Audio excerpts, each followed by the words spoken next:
మీ దాన్ని గురించి మీరు మాట్లాడి సభను రాష్ట్రాన్ని తప్పుదోవ పట్టిస్తా ఉన్నారు. రైతులు పనులు కట్టలేదని నేను అన్నానా? ఎక్కడన్నానండి? మేము మాట్లాడింది ఏంటి?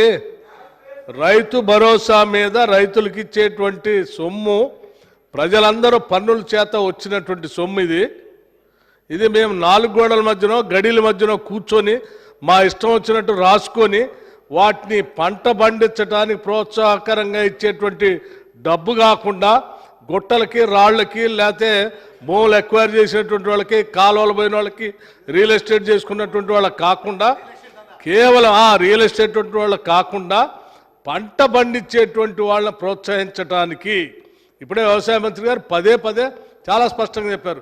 అటువంటి వాళ్ళకి ఇవ్వాలా, లేకపోతే మీరు దాదాపు 20 నుంచి 25,000 కోట్లు దాని పేరు చెప్పి మిగతా వాళ్ళు అందరికీ ఇచ్చారు. అది ప్రజల సొమ్ము, పన్నుల ద్వారా వచ్చిన సొమ్ము, వాళ్ళ చెమట, వాళ్ళ స్వేదం, వాళ్ళని అడిగి వాళ్ళు చెప్పినట్టుగా చేద్దామని చెప్పాము తప్ప నేను రైతులు పన్నులు కట్టట్లేదు, వాళ్ళు ఇది చేయట్లేదని నేను చెప్పలేదండి. సో మేము ఎప్పటికి కూడా చెప్పేది ఏంటంటే మేము ఇందా నుంచి సభను తప్పుదోవ పట్టిస్తూ ఉన్నారు. సీతక్క గారు అడిగారు ఇందా చెప్పినట్టుగా మేము పోడు భూములకు గుట్టలకు అన్నిటికీ డబ్బులు ఇచ్చామని చెప్తున్నాం. 10 ఏళ్ళు అసలు మీరు పోడు భూములకు పట్టాలు ఇవ్వలేదు. మీరు అరిసి అలసిపోయారు.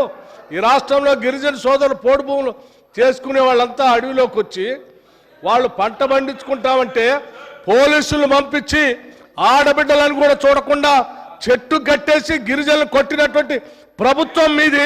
మీరు ఇంకా పోడు భూముల గురించి మాట్లాడతారా? ఎట్లా అంటే మీరు ఉన్న విషయం ఇవాళ డిమాండ్స్ మీద మాట్లాడుతున్నారు. ఆ డిమాండ్స్ ఏంటో మాట్లాడి ముగించండి. సబ్జెక్ట్ అంతా వదిలిపెట్టి ఎటో పోయి చెప్తా ఉన్నారు. ఇది కరెక్ట్ కాదండి. ప్లీజ్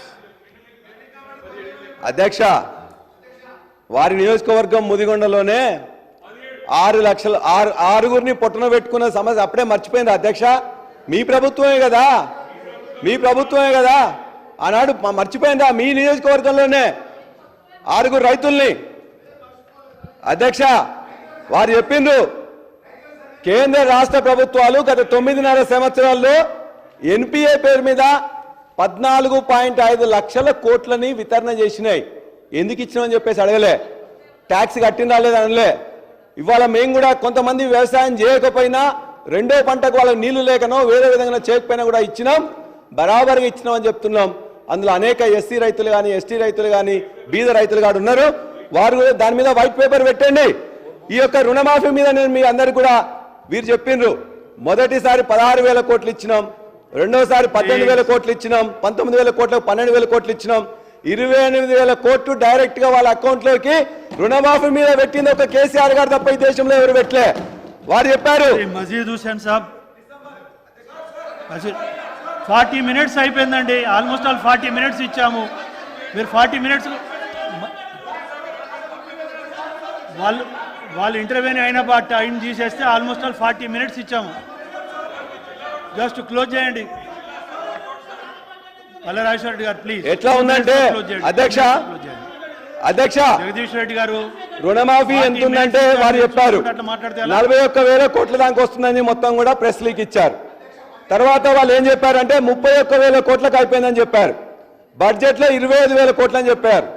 ఎట్లుందంటే వీళ్ళది పంచపాండవులు ఎంతమంది అని చెప్పి అడిగినట్లయితే మంచం కోలవలే ముచ్చటగా ఇద్దరని ఒక అంకేసినట్టుంది అధ్యక్ష. వీళ్ళది ఏముందని అంటే ఇవాళ 31,000 కోట్లు కాదు, దరిదాపుగా 40,000 కోట్ల పైన రుణమాఫీ ఉన్నది. దానికి ఎందుకంటే అధ్యక్ష అనేక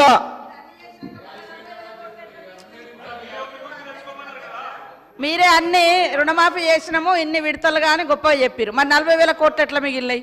మేము వచ్చినాక అయిందా? మీరు నిన్న అంటే ఈ 10 నెలలనే అయిందా? ఒక్కసారి మాట్లాడేటప్పుడు కూడా మీరు కరెక్ట్గా చూసుకొని మాట్లాడాలి. Please sir please sir. రుణమాఫీ ఎందుకు ఇవ్వట్లేదని చెప్పేసి అంటే వీళ్ళందరూ కూడా మేము చాలా మంది ఒక 100 తీసుకొచ్చిన అధ్యక్ష. కుటుంబంలో మినహాయింపు లేని ప్రభుత్వ ఉద్యోగం ఉన్నారు. ఒక కుటుంబంలో భార్యాభర్త, 2 కొడుకు 2 కోడళ్ళు ఉన్నట్లయితే వాళ్ళలో ఎవరైనా ఒక ఉద్యోగం ఉన్నట్లయితే మిగతా 6 కూడా రావట్లేదు అధ్యక్ష. రెండోది అధ్యక్ష అధ్యక్ష మీరు ఏదైతే జీవో ఇచ్చిందో జీవోలో రేషన్ కార్డు ప్రకారమే చేస్తా అన్నారు.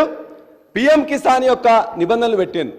పిఎం కిసాన్ నిబంధనలు పెట్టి మోడీ గారు ఏం చేసిందంటే 13 కోట్ల మందికి ఇస్తానని చెప్పేసి 13 కోట్ల మందికి ఇస్తానని చెప్పేసి 11 కోట్లతో స్టార్ట్ చేసి ఇలా 3 కోట్ల మందికి మాత్రమే పిఎం కిసాన్ ఇస్తున్నారు.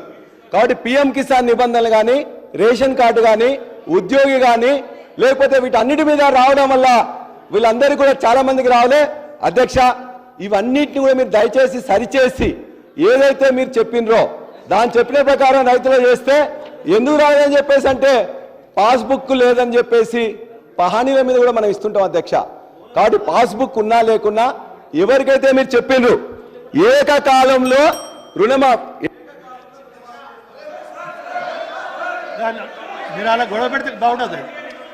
రామారావు గారు ఆల్మోస్ట్ 45 మినిట్స్ ఇచ్చాము. మీరు కంక్లూడ్ చేయకుండా ఎలా చెప్పండి. మీరు వారికన్నా ముందు మాట్లాడిన సభ్యులు కూడా చూశారు. 15-16 మినిట్స్ మించి ఎవరికి ఇవ్వలేదు. క్లోజ్ చేయండి, కొంచెం క్లోజ్ చేయండి ప్లీజ్. అధ్యక్ష మేము అడిగేది ఏదైతే ఇప్పటికైనా రైతులు ఇబ్బంది పడుతున్నారో ఇవాళ దరిదాపుగా 40,000 కోట్ల సంబంధించిన రుణమాఫీ ఉన్నది. దాన్ని ఏదో అరకొరగా చేసినట్టు కాకుండా దాన్ని మొత్తం కూడా పాస్బుక్ ఉన్న వాళ్ళకి రుణమాఫీ తీసుకున్న వాళ్ళకి డిసెంబర్ 9 తర్వాత ఎవరైతే వాళ్ళు మళ్ళీ మీరు ఏమని చెప్తున్నారంటే డిసెంబర్ 9 తర్వాత దీనికి అందరూ మిత్తి వసూలు చేస్తున్నారు. మిత్తి వసూలు చేయకుండా రేషన్ కార్డు అని చూడకుండా పాస్బుక్ మాత్రమే చూసి ఉద్యోగం అని ఐటీ జాబ్ అని రకరకాల నిబంధనలు పెట్టారు. మేము చెప్పేది ఏంటంటే మీరు ఆంక్షలు నిబంధనలు పెట్టి కటింగులు చేయకండి, ప్రోత్సాహం చేయండి. మీరు ఏదైతే వాదన చెప్పినరో 2 లక్షలు ఏకకాలంలో చేస్తా అని చెప్పారు. అట్టరుగా ఫెయిల్ అయినరు. మొత్తం కూడా భారతదేశంలోనే అతిపెద్ద రైతులకు చేసిన మోసం ఇది, అతిపెద్ద మోసం ఇది.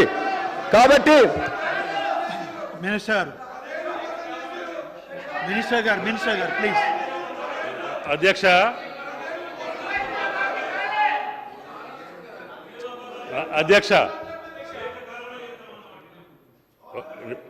ఒక పంట కాలం ముందు మొదటి సంవత్సరంలోనే పల్లా గారు ప్లీజ్ కొంచెం మీరు చెప్పారు. నేను నిన్న మీరు చెప్పినట్టుగా అన్నిటికీ కూడా సమాధానం ఉంది. దయచేసి తెల్ల కార్డు కుటుంబం యొక్క నిర్ధారణ పాస్బుక్లతోటే చేస్తాము. గత 5 సంవత్సరాల్లో ఏదైతే 12-12-18 నుంచి 9-12-23 వరకు 5 సంవత్సరాల్లో అంతకుముందు జరిగినటువంటి రుణమాఫీ కూడా 5 సంవత్సరాలు ఎవరైతే బ్యాంకుల్లో పంట రుణాలు తీసుకున్నటువంటి రైతులు ఉన్నారో అందరి లెక్కలు అడిగాం అధ్యక్ష. అడిగిన ప్రకారం ఈ రాష్ట్రంలో ఉన్నటువంటి అన్ని బ్రాంచుల నుంచి మాకు వచ్చినటువంటి లెక్క ప్రకారంగా మేము రుణమాఫీ చేస్తామని చెప్పాం. ఆ కుటుంబాన్ని రుణ విముక్తులను చేస్తామని చెప్పాం. పాస్బుక్ కుటుంబ నిర్ధారణ కోసమే పాస్బుక్ లేనటువంటి వ్యక్తుల దగ్గర కూడా కుటుంబాల దగ్గరికి మా అధికారులు వెళ్ళి కుటుంబాన్ని నిర్ధారణ చేసుకొని ఆ కుటుంబానికి కూడా 2 లక్షల రూపాయలు రుణమాఫీ చేస్తాము. ఒకేసారి అంటే ఈ పంట కాలంలోనే చేస్తామని చెప్పాము. 15 రోజుల్లోనే 2 టర్ములు చేశాము. ఇంకొక 15 రోజుల్లోనే మీ ముందే మిగతాయి కూడా 2 లక్షల రూపాయలు రుణమాఫీ చేసి ఈ ప్రభుత్వం అన్న మాటకి నిలబడి ఉంటుందని చెప్పి కూడా విజ్ఞప్తి చేస్తున్నా. ఏ రకమైనటువంటి నిబంధనలు లేవు. అప్పు తీసుకున్నటువంటి పంట రుణం తీసుకున్నటువంటి కుటుంబం 2 లక్షల రూపాయలు రుణమాఫీ చేసేటటువంటి బాధ్యత ఈ ప్రభుత్వాన్ని. అయ్యా మీరే చెప్పింది, మీరు చెప్పినట్టు నిజంగా చేసినట్లయితే మంచిగానే జరుగుతుంది. దాని ప్రకారం ఎంతమంది రైతులు ఉన్నారు, ఎన్ని వేల కోట్లు అవుతాయి, డిసెంబర్ 9 తర్వాత జరిగిందా? డిసెంబర్ 9 వరకు మీరు చేస్తామన్నారు. డిసెంబర్ 9 తర్వాత ఇప్పటి వరకు అయినట్లయితే దాని మీద మిత్తి వసూలు చేస్తున్నారు, వడ్డీ వసూలు చేస్తున్నారు. దాన్ని వడ్డీని కానీ అది కానీ వసూలు చేయకుండా దాన్ని కూడా ఖచ్చితంగా మీరే మాఫీ చేయాలని చెప్పేసి రైతుల పక్షాన కోరుతున్నా. ఇది అధ్యక్ష. చివరికి జనగామకు సంబంధించిన 2 విషయాలు మాకు